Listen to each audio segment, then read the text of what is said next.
Let's go. Yeah.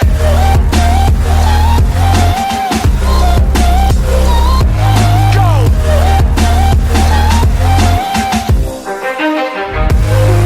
Yeah. What's up, guys? Coach Ashton here, and we're talking about cardio. That's right, cardio. Do you need it? Can you just lift weights?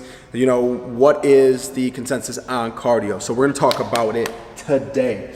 So first of all, let's look at the question. Should you do cardio? The answer is gonna be yes, but it depends, okay? And that depends on like how much should you do, what kind of cardio, et cetera, et cetera. But there's a couple factors, and I really came up with 3 that are the main points that would depend on if you need to do cardio regularly or not, okay? The reason I said yes, just in general, is because cardio does have some great health benefits. Obviously, it helps with heart health, your cardiovascular system, it helps you burn calories, which is a great thing. So it can really complement a bodybuilding lifestyle or somebody that's trying to get leaner. And like I said, it's just good for overall health. So that's the main point of cardio. That's why I say yes, because it does give you those health benefits. Now, number 1, it's your goal. What is the goal? Are you trying to gain muscle? Are you trying to lose fat? This is huge because your goal is going to depend on how much cardio you do, what kind of cardio you do, and then if you should just do it all or not. So if you are, let's say for example, like somebody like me when I was younger, I was about 135 pounds. I was really small, didn't have an ounce of muscle on me, but wasn't super lean either. Now somebody could be like, well, you still have some fat to lose, so you could do cardio. Actually, just by gaining muscle and being in the gym, eating a good nutritious diet, I would actually start to gain that muscle mass and my body fat would start to drop, especially somebody that's starting off with weight training. So if you're trying to gain muscle, I would say a max of 1 to 2 times cardio per week, low intensity, so you can actually use that energy and you're not taxing your CNS, so your central nervous system. Because if you're going to be weightlifting, then you don't want to be doing cardio and taking away from calories that are trying to be used for the muscle building process. So the more cardio you do, the less muscle is going to be built, as far as trying to gain muscle on a low starting point, okay? Now, if you're somebody that wants to lose fat, let's say you're overweight, you don't do a ton of activity just in general, or let's say that you're just somebody that wants to just cut like 10 pounds of body fat, and they instantly think, like, especially I see this big time in women, they're like, oh, I'll just do some cardio, I'll just start walking, I'll start running, et cetera, et cetera. Now, losing fat, yes, you will start to lose fat as you do cardio, but if you do too much cardio, you'll actually start to just lose weight, okay? So there's a difference between losing weight and losing fat. So when you do cardio, your brain sends a signal to your body, and it's to lose weight.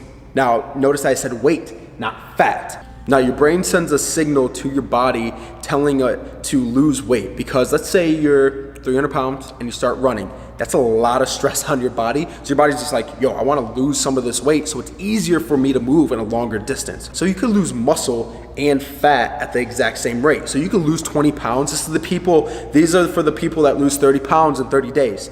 You're not losing fat. Everybody's like, oh, I lost 30 pounds fat. That is a lie. It's almost impossible unless you are extremely overweight, okay? So your body is sending a signal, lose weight. So if you're that girl that wants to lose 10 pounds and you start just doing cardio as the main factor to lose this fat, and you just do cardio, and then some weight training on the side, whatever, you'll probably lose a decent amount of muscle because your body's just having that signal of lose weight, okay? So think about an endurance runner, so somebody that runs long distances. They don't want to be heavy because they're running 26 miles. Your body doesn't want to carry around 180 pounds for 26 miles. So that kind of goes over number 1, what the goal is. Number 2, it's what your starting point is, okay? So if you're somebody, like I said, that is extremely overweight, for example, I had a client that was around 380 pounds, and what I had her do was, we were weight training, doing the compound movements, stuff like that, at least 3 times a week, but I was having her do some cardio on the side to start losing some of that fat mass, okay? So that's helping her keep onto that muscle, doing that 3 times of weightlifting. Now, mind you, she wasn't doing anything beforehand, but doing that weightlifting was helping her keep that muscle mass, actually probably building some of that muscle mass, and she was losing fat at the exact same time. Now, I wasn't having to do 6 days a week of cardio. It was about 3 days a week cardio, 3 days a week weight training. And then when we would do our workouts, we would probably do about 10 minutes of a little bit of cardio, walking, and stuff like that. So it all depends on what your starting point is as well. And like I said, if you're that super scrawny boy, don't go through a cutting season. It drives me nuts when I'm saying, but I want to see my abs. Bro, you don't have enough muscle to have abs. Doc, no muscle, you ain't gonna have abs. I was there, I was 135 pounds. I probably had 8% body fat, and there was like one little chicken nugget right here.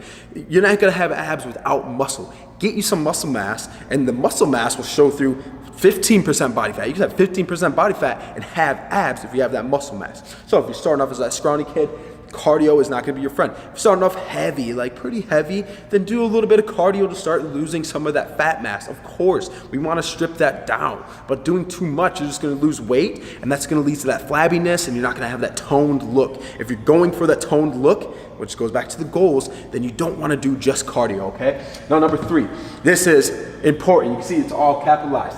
Nutrition, guys, nutrition. I love me some nutrition. Now, why do I put nutrition there? Because it all depends on a caloric deficit. This is why it leads to this question. Do you need cardio to be lean, to be healthy?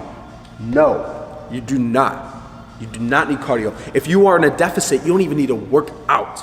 So for example, if your body burns by itself without even moving 2,000 calories, then if you eat at 1,500 calories, you will lose weight. So that's where you have to be careful of trying to boost that person's metabolism, do a little bit of cardio to give them a little bit more of a deficit. So this is where cardio thrives. This is the reason for cardio. This is the only reason I do cardio, is so I can eat more. Say that somebody is eating, so let's say somebody's eating 2,500 calories, right? So they're eating 2,500 calories, and this is their maintenance.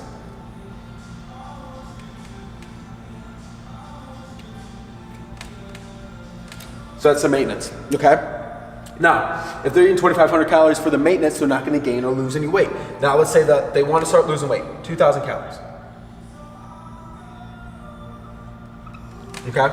Now, let's say that they keep on eating, instead, they try to eat 2,000 calories, but they're eating 2,200 calories instead.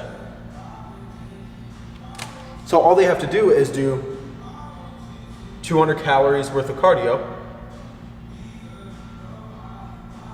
to get down to that 2,000 calories. Okay? So that's where cardio really thrives, is to help you with the deficit, okay? That's why when I start to get deeper into my cut, yes, I could get to, I know a lot of people that I've personally met that do no cardio whatsoever, and they are absolutely shredded. They're in way better shape than I've ever been, and they don't do cardio whatsoever. Now, do I do cardio? Yes, because I tend to hold on a little bit more fat. I hate eating below like 2,000 calories. So what I do is I add cardio in my routine as my cut goes. Am I doing cardio as soon as I start a cut? No, I'm not. I wait until about 3 or 4 weeks into a cut to start doing about 1 to 2 times a week of cardio. And then as my deficit gets deeper, as I start to lose weight, as my metabolism starts to get used to the 2,500 calories that I'm eating, then I start to add cardio to make up that deficit amount. So instead of dropping my calories, I add cardio. That is what cardio is great for. Okay, so guys, I hope you got a lot of information. The next video is going to be what type of cardio. You heard of HIIT, you heard of LIST, you heard of MIST, you heard of CrossFit, blah, blah, Metacon, blah, blah, blah. We're going to go through all the different types of cardio right here on the channel. Guys, if you need help, if you need a coach to teach you all these things of how much cardio you should do, how much weightlifting you should do, I'm your guy. Visit my website, www.amjbfitness.com. I would love to help you. I have a free 7-day guide on there. I have a free training session on there for you, and also I have an 8-week men's and women's guide on there. All the information is on there. Obviously, it'll be in some kind of capacity in the link or in the description below. But thank you so much for watching this, guys. If you have any questions, leave it in the comments, and I'll see y'all soon.